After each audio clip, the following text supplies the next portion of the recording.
Test 3. This is the IELTS listening test. You will hear a number of different recordings and you will have to answer questions on what you hear. There will be time for you to read the instructions and questions, and you will have a chance to check your work. All the recordings will be played once only. The test is in 4 parts. At the end of the test, you will be given 10 minutes to transfer your answers to the answer sheet. Now turn to Part 1.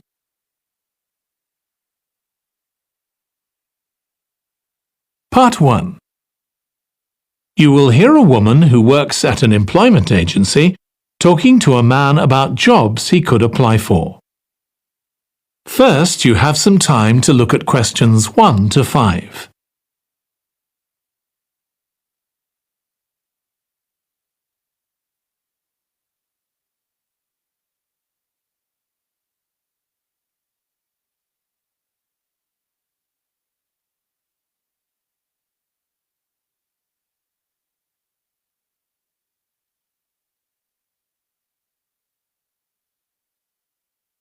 Now listen carefully and answer questions 1 to 5. Good morning. Thanks for coming in to see us here at the agency, Joe.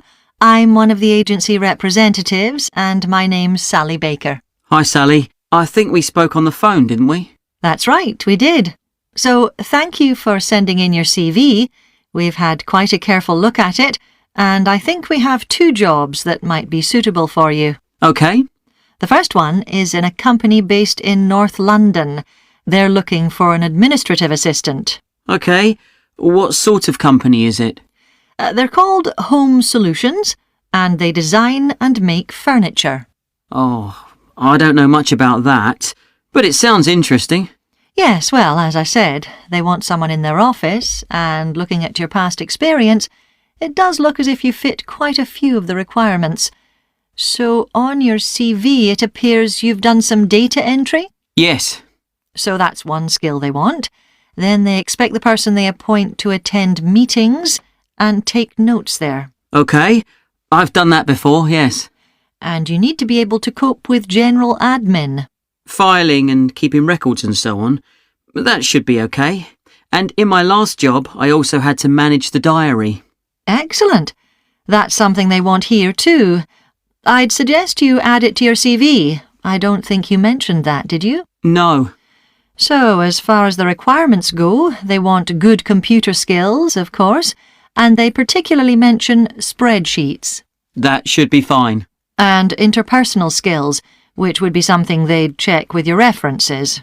I think that should be OK, yes. Then they mention that they want someone who is careful and takes care with details. Just looking at your CV, I'd say you're probably all right there. I think so, yes. Do they want any special experience? I think they wanted some experience of teleconferencing. Oh, I've got 3 years' experience of that. Let's see. Yes, good. In fact, they're only asking for at least 1 year, so that's great. So is that something that might interest you? It is, yes. The only thing is, you said they were in North London, so it would be quite a long commute for me. OK. Before you hear the rest of the conversation, you have some time to look at questions 6 to 10.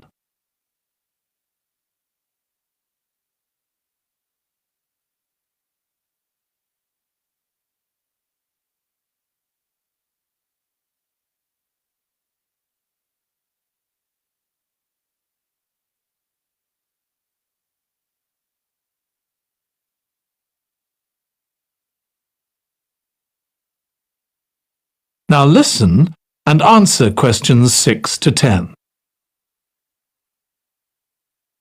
So the second position might suit you better as far as the location goes. That's for a warehouse assistant, and that's in South London. Yes, that would be a lot closer. And you've worked in a warehouse before, haven't you? Yes. So as far as the responsibilities for this position go, They want someone who could manage the stock, obviously, and also deliveries. That should be okay. You've got to keep track of stuff, but I've always been quite good with numbers. Good. That's their first requirement. And they want someone who's computer literate, which we know you are. Sure. Then they mention organisational skills. They want someone who's well organised. Yes, I think I am. And tidy? Yes, they go together really, don't they? Sure. Then the usual stuff. They want someone who can communicate well, both orally and in writing. Okay. And for the last warehouse job I had, one of the things I enjoyed most was being part of a team. I found that was really essential for the job. Excellent. Yes, they do mention that they want someone who's used to that, yes. Now, when you were working in a warehouse last time, what sorts of items were you dealing with? It was mostly bathroom and kitchen equipment, sinks and stoves and fridges. So you're okay moving heavy things? Sure, I'm quite strong and I've had the training. Good. Now, as far as experience goes, they mention they want someone with a licence and that you have experience of driving in London, so you can cope with the traffic and so on. Yes, no problem. And you've got experience of warehouse work.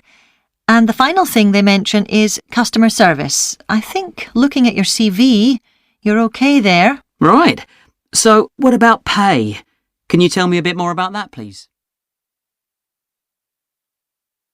That is the end of part 1. You now have 1 minute to check your answers to part 1.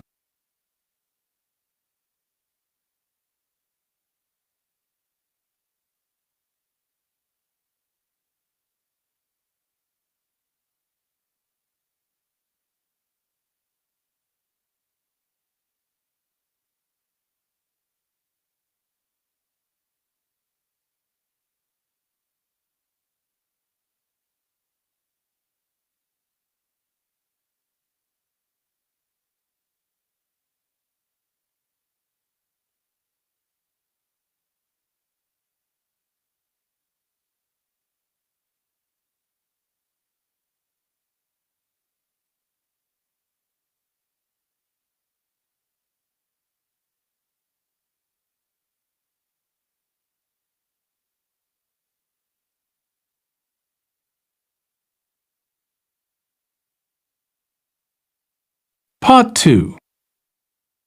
You will hear a woman called Alice Riches talking on the radio about a scheme which involves closing streets to traffic to allow children to play. First, you have some time to look at questions 11 to 16.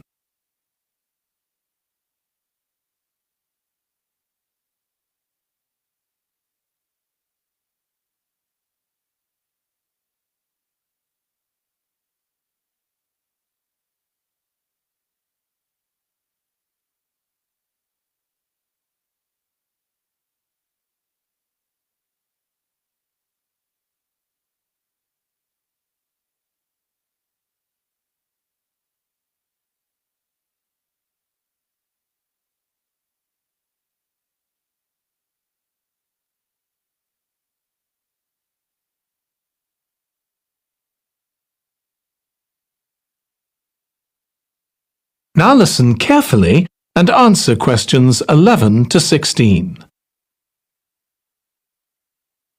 My guest on the show today is Alice Riches, who started the Street Play scheme where she lives in Beechwood Road. For those of you that don't already know, Street Play involves local residents closing off their street for a few hours so that children have a chance to play in the street safely. She started it in her own street, Beechwood Road, and the idea caught on. And there are now street play schemes all over the city. So when did you actually start the scheme, Alice? Well, I first had the idea when my oldest child was still a toddler. So that's about 6 years ago now. But it took at least 2 years of campaigning before we were actually able to make it happen. So the scheme's been up and running for 3 years now. We'd love to be able to close our road for longer, for the whole weekend, from Saturday morning until Sunday evening, for example. At the moment, it's just once a week. But when we started, it was only once a month. But we're working on it. So what actually happens when Beechwood Road is closed? We have volunteer wardens, mostly parents, but some elderly residents too, who block off our road at either end. The council have provided special signs, but there's always a volunteer there to explain what's happening to any motorists. Generally, they're fine about it. We've only had to get the police involved once or twice. Now, I should explain that the road isn't completely closed to cars, but only residents' cars are allowed. If people really need to get in or out of Beechwood Road, it's not a problem as long as they drive at under 20 kilometres per hour. But most people just decide not to use their cars during this time, or they park in another street. The wardens are only there to stop through traffic. So can anyone apply to get involved in street play? Absolutely.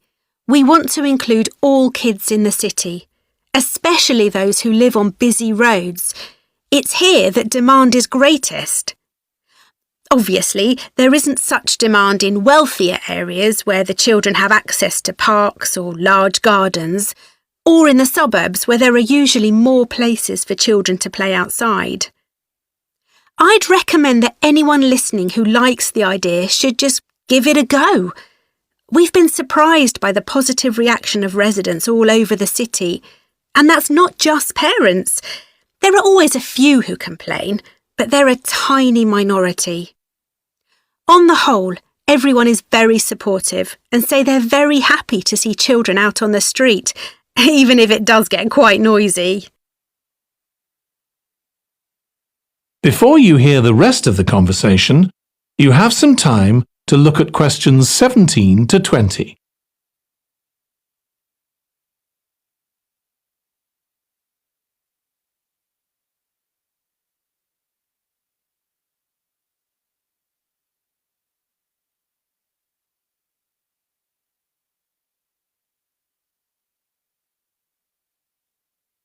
Now listen and answer questions 17 to 20. There have been so many benefits of street play for the kids. Parents really like the fact that the kids are getting fresh air instead of sitting staring at a computer screen, even if they're not doing anything particularly energetic. And of course, it's great that kids can play with their friends outside without being supervised by their parents. But for me, the biggest advantage is that kids develop confidence in themselves to be outside without their parents. The other really fantastic thing is that children get to know the adults in the street. It's like having a big extended family. It certainly does have a lot of benefits. I want to move on now and ask you about a related project in King Street. Right. Well, this was an experiment I was involved in, where local residents decided to try and reduce the traffic along King Street, which is the busiest main road in our area, by persuading people not to use their cars for one day. We thought about making people pay more for parking, but we decided that would be really unpopular. So instead, we just stopped people from parking on King Street, but left the other car parks open. It was surprising how much of a difference all this made. As we'd predicted, air quality was significantly better, but what I hadn't expected was how much quieter it would be, even with the buses still running. Of course, everyone said they felt safer, but we were actually amazed that sales in the shops went up considerably that day. We thought there'd be fewer people out shopping, not more. That's really interesting. So the fact that the street was... That is the end of part 2. You now have 30 seconds to check your answers to part 2.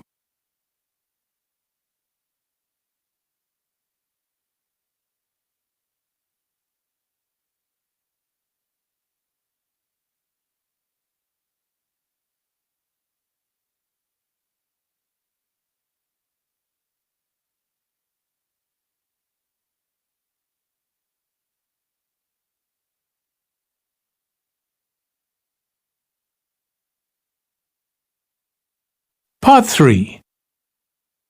You will hear two students, called Hazel and Tom, talking about Hazel's media studies assignment. First, you have some time to look at questions 21 to 26.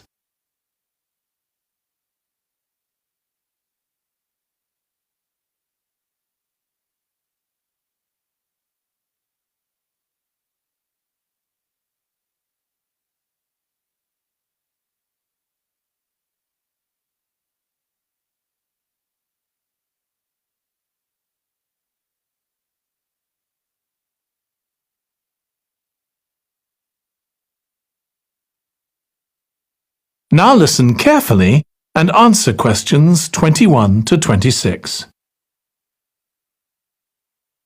Tom, could I ask you for some advice, please? Yes, of course. If you think I can help. What's it about? It's my first media studies assignment, and I'm not sure how to go about it. You must have done it last year. Is that the one comparing the coverage of a particular story in a range of newspapers? That's right. Oh, yes.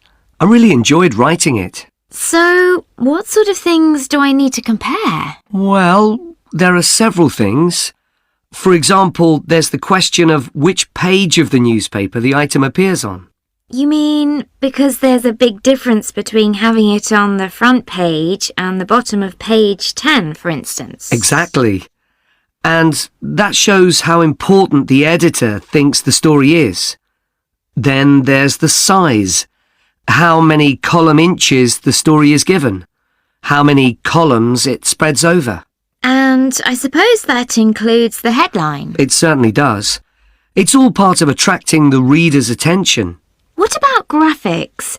Whether there's anything visual in addition to the text? Yes, you need to consider those too, because they can have a big effect on the reader's understanding of the story. Sometimes a bigger effect than the text itself. Then you'll need to look at how the item is put together. What structure is it given? Bear in mind that not many people read beyond the first paragraph. So what has the journalist put at the beginning? And if, say, there are conflicting opinions about something, does one appear near the end where people probably won't read it? And newspapers sometimes give wrong or misleading information, don't they? Either deliberately or by accident. Should I be looking at that too? Yes, if you can. Compare what's in different versions. And as far as possible, try and work out what's true and what isn't. And that relates to a very important point. What's the writer's purpose? Or at least the most important one, if they have several. It may seem to be to inform the public, but often it's that they want to create fear or controversy, or to make somebody look ridiculous. Gosh, I see what you mean. And I suppose the writer may make assumptions about the reader. That's right. About their knowledge of the subject, their attitudes, and their level of education, which means writing so that the readers understand without feeling patronised.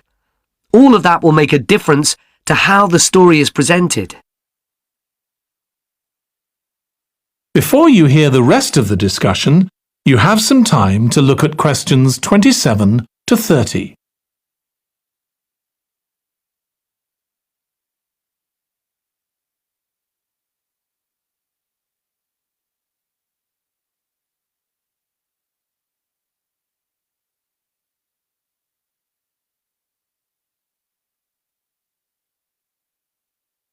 Now listen and answer questions 27 to 30. Does it matter what type of story I write about? No. National or international politics, the arts, anything, as long as it's covered in 2 or 3 newspapers. Though of course it'll be easier and more fun if it's something you're interested in and know something about. And on that basis, a national news item would be worth analysing. I'm quite keen on politics, so I'll try and find a suitable topic. What did you choose for your analysis, Tom? I was interested in how newspapers express their opinions explicitly.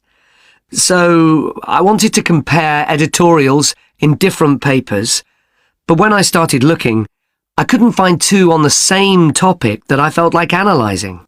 In that case, I won't even bother to look. So in the end, I chose a human interest story, a terribly emotional story about a young girl who was very ill, and lots of other people, mostly strangers, raised money so she could go abroad for treatment. Actually, I was surprised. Some papers just wrote about how wonderful everyone was, but others considered the broader picture, like why treatment wasn't available here.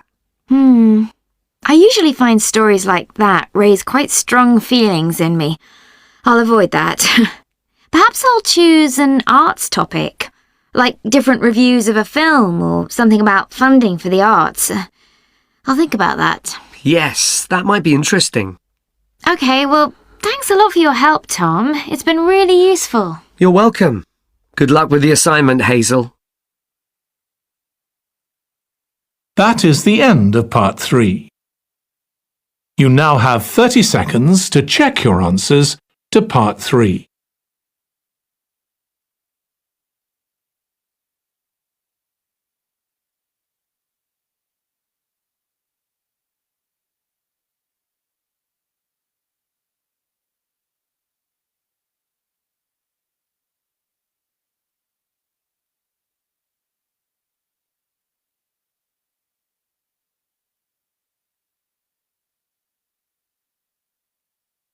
Part 4. You will hear part of a lecture on the early history of keeping clean. First, you have some time to look at questions 31 to 40.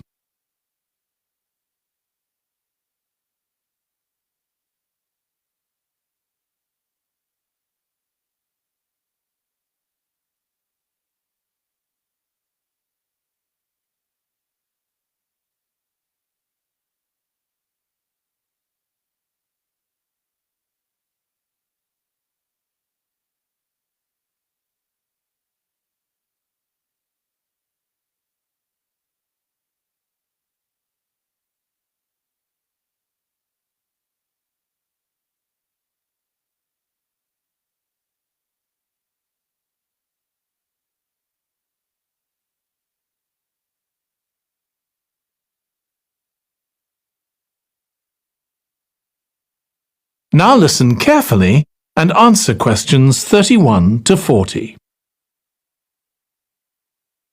Nowadays, we use different products for personal cleanliness, laundry, dishwashing and household cleaning, but this is very much a 20th century development. The origins of cleanliness date back to prehistoric times. Since water is essential for life, the earliest people lived near water and knew something about its cleansing properties, at least that it rinsed mud off their hands. During the excavation of ancient Babylon, evidence was found that soap making was known as early as 2800 BC. Archaeologists discovered cylinders made of clay, with inscriptions on them saying that fats were boiled with ashes. This is a method of making soap, though there's no reference to the purpose of this material. The early Greeks bathed for aesthetic reasons and apparently didn't use soap.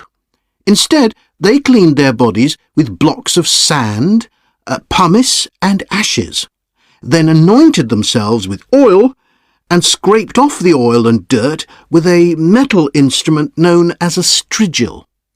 They also used oil mixed with ashes. Clothes were washed without soap in streams.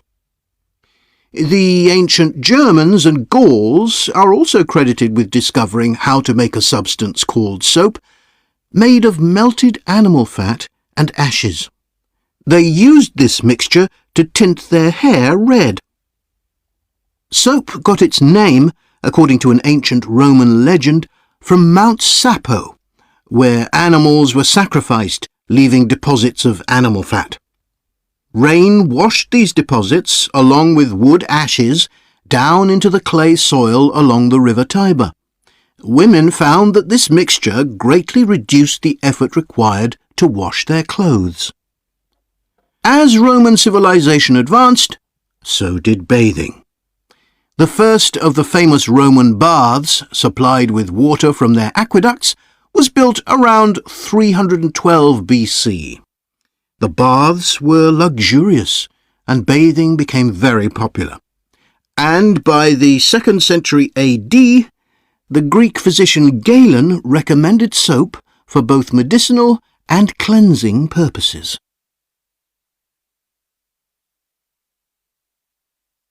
After the fall of Rome in 467 AD and the resulting decline in bathing habits, much of Europe felt the impact of filth on public health.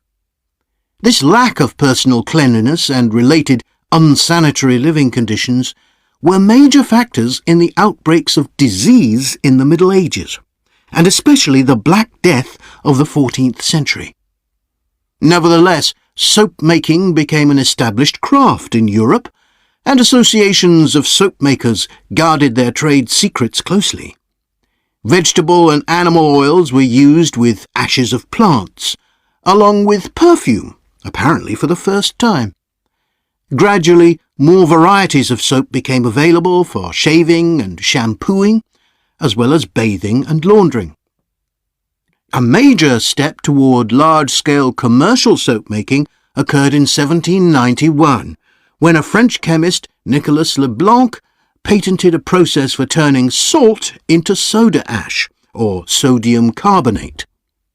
Soda ash is the alkali obtained from ashes that combines with fat to form soap.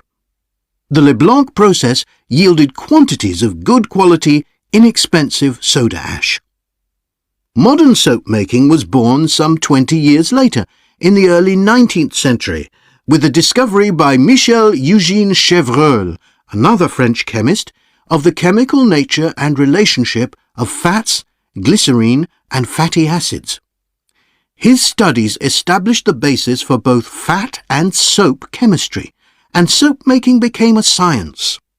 Further developments during the 19th century made it easier and cheaper to manufacture soap.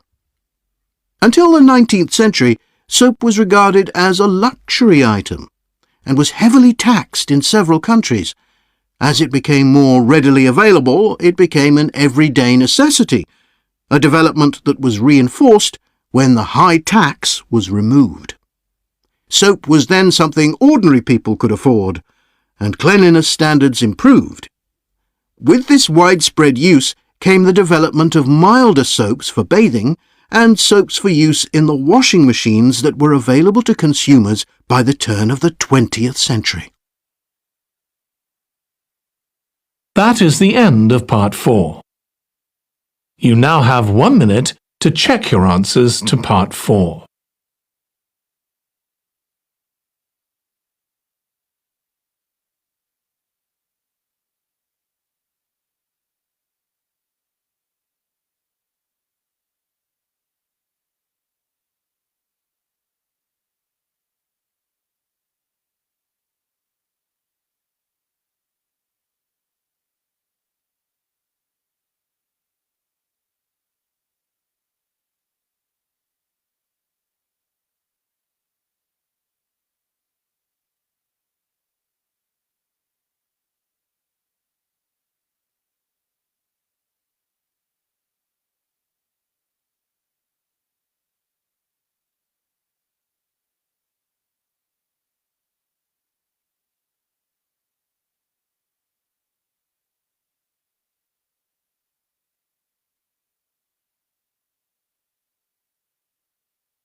That is the end of the listening test. In the IELTS test, you would now have 10 minutes to transfer your answers to the answer sheet.